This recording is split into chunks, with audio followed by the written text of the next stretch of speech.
All right, now we got another reaction video from Ice-T. Ice-T speaking on pimping and the industry and how they both run together and how you should pimp yourself instead of letting somebody else pimp you. Let's roll. Think any hoe, you finna make me some money. Record, singer, whatever the fuck you do. I'm gonna give you this money. Basically, what they doing is giving me some clothes so I can get out on the track, right? It's the exact same game. They gonna work me till I'm burnt out, busted to dead. And as soon as I can't sell a record, they sending me back to the curb. Ain't no love. The biggest mistake any hoe is believing the pimp really loves them. You know what I'm saying? So I'm telling these artists, I'm saying, yo, they don't love you. They just love the money you capable of bringing in. So I work for a label. I'm a hoe, but I'm a good hoe because I know what I am. To the point where I could pimp myself. It's not hard. But now I hear tell while you was in the army in Hawaii, you started hustling. Well, what happened was, I did two things in the army.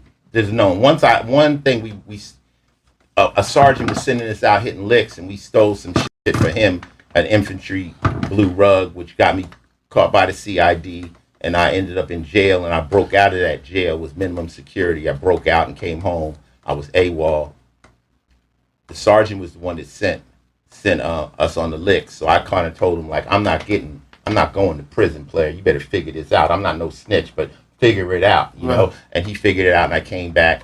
And then when I was in Hawaii, that's when I got caught around this pimping, because my buddy, I'm not going to say people's names. I usually say names, but a lot of times people now are ministers and church people, and they're like, nigga, what the fuck did you just do? You know, my people don't know. My buddy's mother got mad because I called her a Crip mama, and I said, but you are a Crip. You were a Crip mama. But anyway, my buddy, one of my best friends from St. Louis, his girl's sister was a hoe. And there's a pimp out there named Machel. I could say his name, rest in peace. And we would go over his house over the barbecues. And he always said, nigga, you cut for this pimping, man. You got them light eyes. You're not really into these women, this, that, and the third. So I used to fuck around with him and just, you know, I learned a lot of the pimp game from him. But, you know, one rule of pimping, a pimp got to be his best hoe. And sometimes, you know, that money comes in slow. And, you know, it's not something that, it ain't easy. It ain't easy. I always say, people, you better just selling dope, because the key of dope won't wake up in the middle of the night and shoot you for something you said to it earlier that day. You understand me? You know what I'm saying? That pimping is something different. It's very flamboyant and fun, but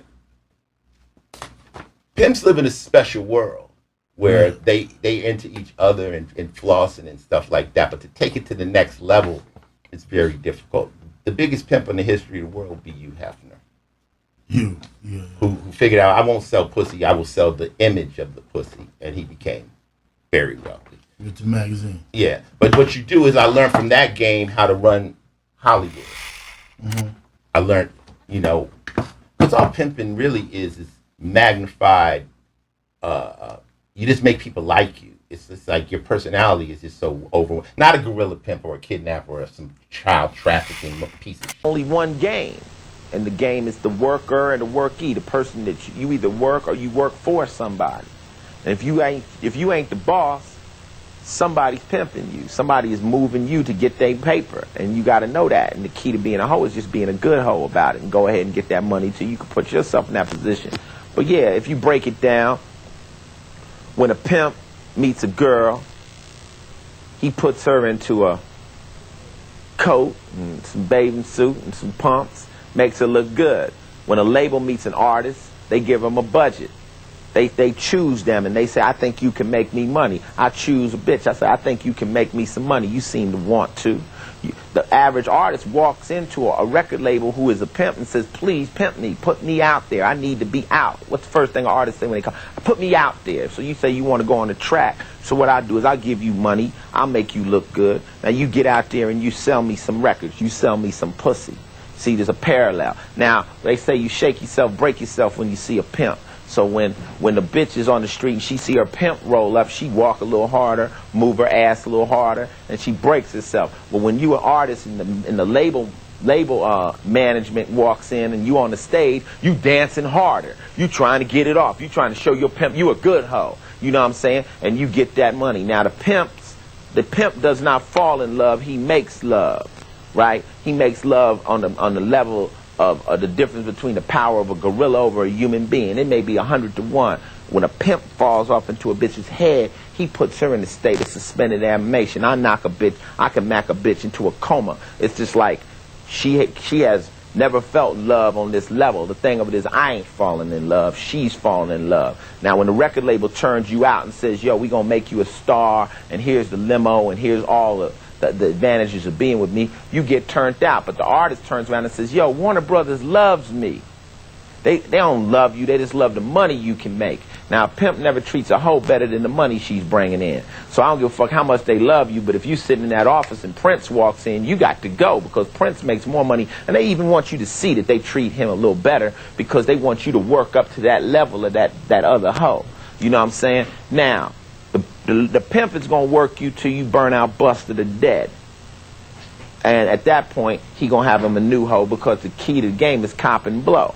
Every time you lose one, you got to catch two. So just because I fell in love with you as a hoe, don't mean I ain't knocked two younger, cuter ones that are ready to take your place. So just as soon as the label says, well, we got you and we love you, don't think there's not more hoes coming through the door. And as soon as you fall off, they're going to put another one right into your place. And then you up for the grim awakening of, this pimp did not really love me. And you sitting there crying.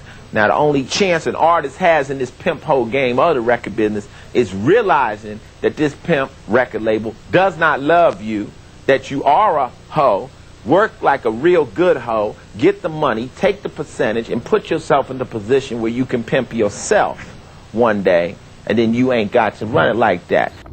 So there we go, man. That's Ice-T and his views on pimping and the industry, man.